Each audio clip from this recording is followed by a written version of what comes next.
How do you say goodbye to the castle your family has lived in continuously for 700 years? Sir Thomas and his wife, Lady Ingleby, are putting up the Ripley Castle near Harrogate, England, for £21 million. They hope it will be bought by someone who will treasure their family history as much as they have. But if they love their family history so much, you might be thinking to yourself, then why would this jolly couple want to sell the property, which was built in the 14th century? That must be excruciating to part with, right? Like losing a limb. Well, the couple says they've had it for 50 years since Sir Thomas turned 18, and that they've completed all the renovations that they've wanted to, and so now it's time to pass off the burden of maintenance of such a large estate to someone else so that they can enjoy their retirement.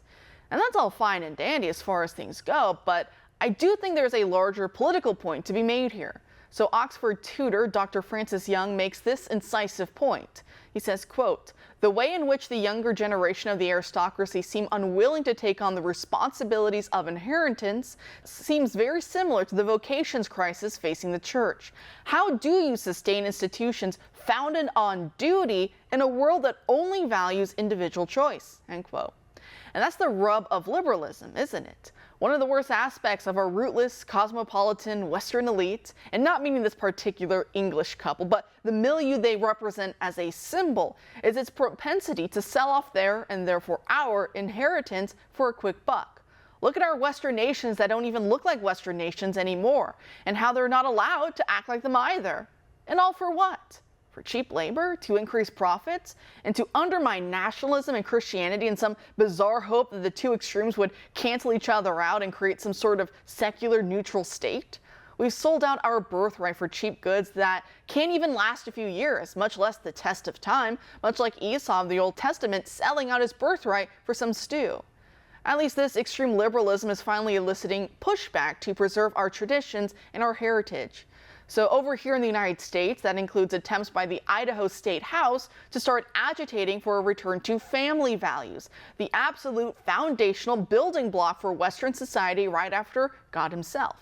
Republican legislators just passed a resolution asking the U.S. Supreme Court to revisit its disastrous 2015 ruling in Obergefell, which legalized same-sex marriage. Conservative Justice Clarence Thomas hinted in his 2022 concurring opinion of the Dobbs decision overturning Roe v. Wade that other wrongly decided precedent, like Obergefell, should be revisited as well. This is how we start to reclaim our birthright from those who sold it downriver for some short-term licentious carnal pleasure. Whether it be the selling of our morals, or the selling of our history, or of our economic prosperity, Western liberal elites have a lot to answer for.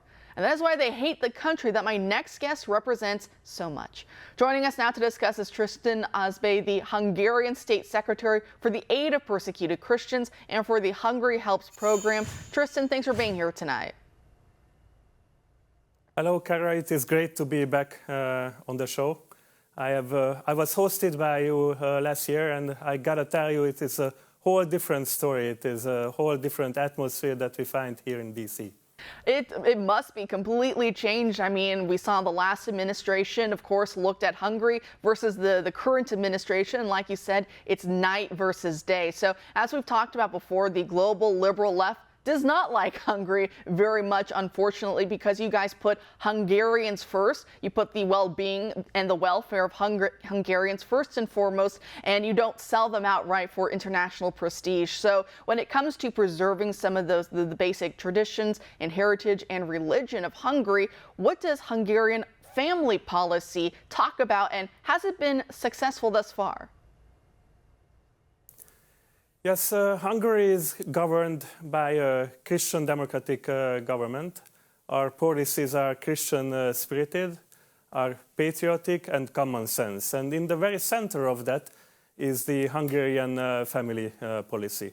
Hungary, like many European and Western countries, is facing demographic challenges, but we reject the idea that for demographic challenges, migration would be the answer. Instead, we as a government want to enable Hungarian young couples and families to have as many children as they desire. And we have a very strong financial support regime for that. Some could say that the Hungarian policy is a radical family policy.